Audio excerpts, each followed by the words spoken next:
வணக்கம் யூவர்ஸ். ஜெய ஜெய சங்கர ஹரஹர சங்கர. மகா பெரியவாளின் மகிமைகள் நாம் அறிந்ததே.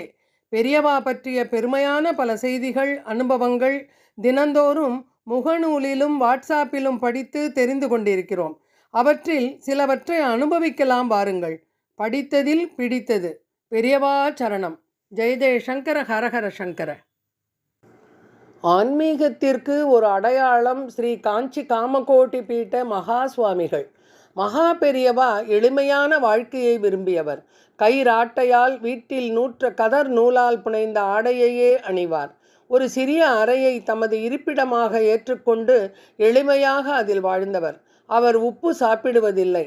அதனால் அவருக்கு வியர்வையின் அவஸ்தை கிடையாது.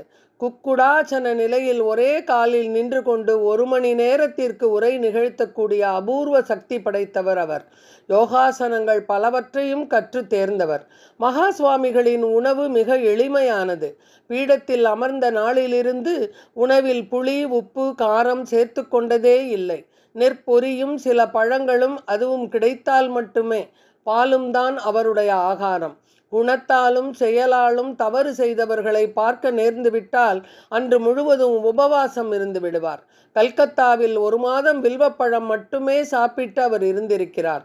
எப்போதும் கமண்டலம், தண்டம், காஷாய வஸ்திரம் இல்லாமல் இருக்கவே மாட்டார். பெண்கள் யாரும் அவரை தனிமையாக தரிசிக்க முடியாது. குளிக்கப் போகும் நேரம் தவிர மற்ற வேளைகளில் தண்டம் அவருடன் இருக்கும். தூங்கும் போதும் கூட அதை பிடித்து கொள்வார். எவ்வளவு நேரம் கழித்து தூங்க போனாலும் விடியற்காலை 4 மணிக்கே எழுந்து விடுவார். முழுமையாக ஜபத்தில் ஈடுபட்டு விடுவார். வேதம், தர்மசாஸ்திரம், புராணம், இதிகாசம் ஆகியவற்றை முழுமையாக கற்றறிந்தவர். ஆங்கிலம், பிரெஞ்சு, தெலுங்கு, கன்னடம், லத்தீன் மொழிகளை நன்கு அறிந்தவர். தமிழ் மொழியில் தனி புலமை பெற்றவர். திருப்பாவை, திருவம்பாவை பாடல்களும் கோளறு பதிகத்தையும் தமிழ் மக்களிடையே பக்தியுடன் பரவச் செய்வதற்கு முயற்சி செய்தவர். நோயாளிகளுக்கு மருத்துவமனையில் விபூதி பிரசாதம் வழங்கவும், சாகும் தருவாயில் உள்ளவர்களுக்கு உதவி, இறுதி கடன்களை செய்யவும் உதவியவர். ஒரு தடவை அவர் மடத்தில் உள்ள காரியஸ்தரிடம் கல்கத்தாவில் உள்ள ஒருவருக்கு உடனே 500 ரூபாய் அனுப்பி வைக்கும்படி கூறினார். பலருக்கும் அதன் காரணம் புரியவில்லை. சில மாதங்களுக்கு பிறகு அவரை தரிசிக்க வந்த எளியவர் ஒருவர், சுவாமி, அன்று தாங்கள் அனுப்பி வைத்த 500 ரூபாய்தான் தந்தை இறந்ததும் இறுதி கடன்களை செய்ய உதவிற்று என்று கூறினர். மகா சுவாமிகளின் கண்ணோட்டமும் எளிமையும் இரக்க சுபாவமும் இணையே இல்லாதவை. ஆன்மீகம் என்றால் என்ன, உண்மையான ஆன்மீக ஞானிகள் எப்படி இருப்பார்கள் என்று நம் குழந்தைகள் கேட்டார்களேயானால் அதை விளக்கவோ உண்மையான ஒரு ஆன்மீக ஞானியை அடையாளம் காட்டவோ சிரமப்படும் காலகட்டத்தில் நாம் இருக்கிறோம். பகட்டு, படாடோபம், நடிப்பு, விளம்பரம், தந்திரம் என்று பல வடிவங்களை எடுத்துக்கொண்டு இன்றைய ஆன்மீகம் நம்மை படாத பாடுபடுத்துகிறது. எது ஆன்மீகம் என்று கிட்டத்தட்ட மறந்தே போய்விட்ட நிலையில் அது மிகையாகாது. ஆனால் ஆன்மீகத்திற்கும் ஒரு சிறந்த ஆன்மீக ஞானிக்கும் ஒரு நல்ல அடையாளமாய் 1994 வரை இந்த உலகில் ஒரு மாமனிதர் நம்மிடையே நிறைவான வாழ்க்கை ஒன்றை வாழ்ந்துவிட்டு போயிருக்கிறார். சுமார் 100 ஆண்டுகள் வாழ்ந்த அவரது வாழ்க்கையில் சின்ன களங்கம் கூட இல்லை. ஜனாதிபதிகள், பிரதமர்கள், அரசர்கள், மந்திரிகள், வெளிநாட்டு உள்நாட்டு மேதைகள் எல்லாம் அவர் இருக்கும் இடம் தேடி வந்து வணங்குவதை தாங்கள் பாக்கியமாக கருதி இருக்கிறார்கள். ஆனால் அந்த மனிதர் அதுபோன்ற பக்தர்கள் தனக்கிருப்பதில் எள்ளளவும் பெருமிதம் கொண்டதோ அகங்காரம் அடைந்ததோ இல்லை. அவர்தான் ஸ்ரீ காஞ்சி காமகோடி பீடத்தின் 68வது பீடாதிபதியாக இருந்த ஸ்ரீ சந்திரசேகரேந்திர சரஸ்வதி சுவாமிகள். மகா சுவாமிகள் என்றும் மகா பெரியவா என்றும் எல்லோராலும் அழைக்கப்பட்ட மகான். மகா சுவாமிகள் எளிமையே உருவானவர். காஞ்சி மடத்தின் பீடாதிபதி என்ற பட்டத்திற்குரிய எல்லா வசதிகளும் அவருக்கு இருந்தன. தரிக்க கிரீடம், அமர சிம்மாசனம், அமர்ந்து செல்ல சிவிகை, புடைசூழ்ந்து வர யானைகள், குதிரைகள் எல்லாம் இருந்தன. ஆனால் அவருக்கு அவற்றை பயன்படுத்துவதில் ஆர்வம் இருக்கவில்லை. தன் யாத்திரைகளை கால்நடையாகவே அவர் நடந்து செல்வார். தயிரிலோ பாலிலோ ஊற வைக்கப்பட்ட நெற்பொரியை ஓரிரு கவளம் சாப்பிடுவதுதான் அவரது பகல் உணவு. இரவில் சிறிது பால் மட்டுமே சாப்பிடுவார். பொதுமக்களுக்கு தரிசனம் தரும் வேளைகளில்தான் அவர் நாற்காலி அல்லது மனையில் அமர்வார்.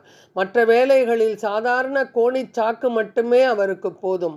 மகா சுவாமிகளுக்கு பல துறைகளில் நல்ல ஞானமும் ஆர்வமும் இருந்தது. பல நூல்களை படித்த அவர் சம்பந்தப்பட்ட துறையாளர்களிடம் எதையும் நுட்பமாக கேட்டு தெரிந்து கொள்வார்.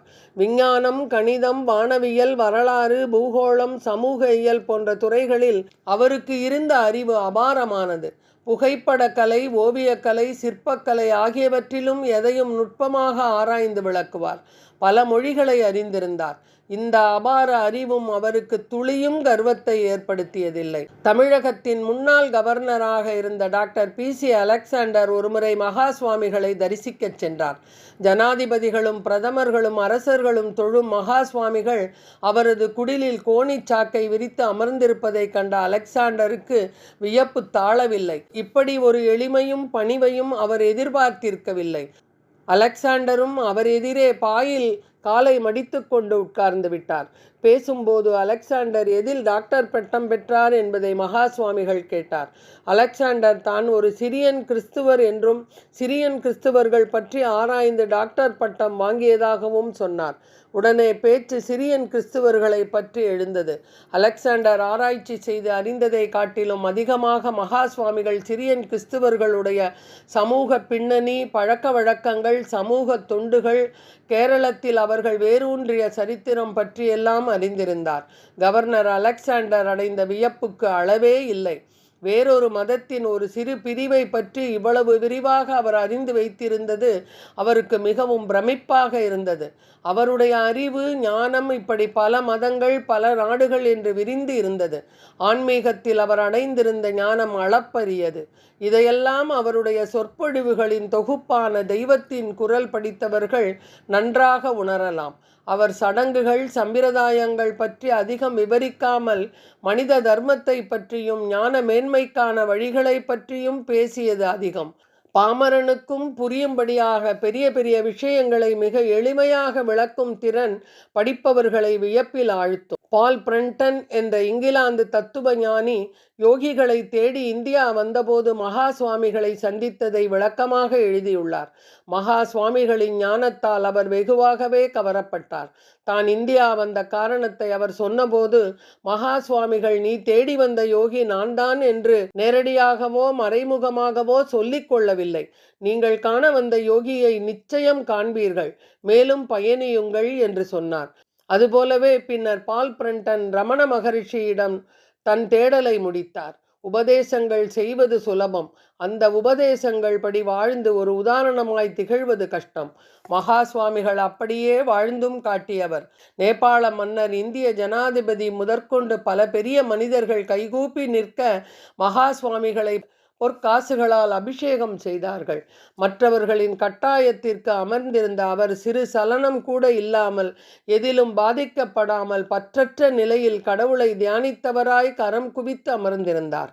ஏதோ சிறியவர்கள் ஆசைப்படுகிறார்கள், செய்கிறார்கள், செய்துவிட்டு போகட்டும் என்பது போல் பொறுமையாக சகித்து கொண்டு அமர்ந்திருந்தது அந்த புண்ணிய ஆத்மா. வாழ்ந்த நாட்களில் அவர் விளம்பரம் தேடியதில்லை, அனாவசிய சர்ச்சைகளில் ஈடுபட்டதில்லை, நடித்ததில்லை. நல்ல அறிவை பெறுவதும் ஞான வழிகளில் ஆழமான நாட்டமும் அறிந்ததையும் உணர்ந்ததையும் போதிப்பதுவுமே அவர் வாழ்க்கையாக இருந்தது. அவர் 1994 ஜனவரி 8ஆம் நாள் மறைந்த பொழுது அவருடைய பக்தர்கள் மட்டுமல்ல, மற்ற மத தலைவர்களும் நாத்திகர்களும் கூட அவரை மனதார பாராட்டியது அவர் வாழ்ந்த களங்கமில்லாத வாழ்க்கைக்கு மிகப்பெரிய பாராட்டு பத்திரம் என்றே சொல்ல வேண்டும். உண்மையான ஞானி, ஆன்மீக தலைவர் என்ற சொற்களுக்கெல்லாம் இனிவரும் சந்ததியருக்கு ஒரு உதாரணம் சொல்ல வேண்டுமென்றால், ஒரு அடையாளம் காட்ட வேண்டுமென்றால், தயக்கம் சிறிதும் இல்லாமல் மகா சுவாமிகளை நாம் காட்டலாம். ஜெய ஜெய சங்கர, ஹரஹர சங்கர. அடுத்த பதிவில் சந்திப்போமா? நன்றி, வணக்கம்.